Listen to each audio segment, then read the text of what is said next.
number one na ginawa ko, bago po ako matulog, nagdadasal talaga ako.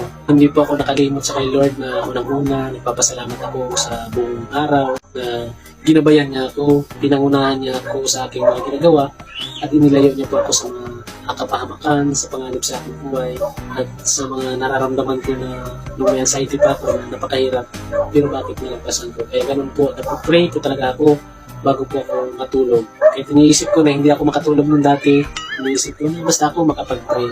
Yan po lagi. Number 2 po, maglagay po kayo ng headset.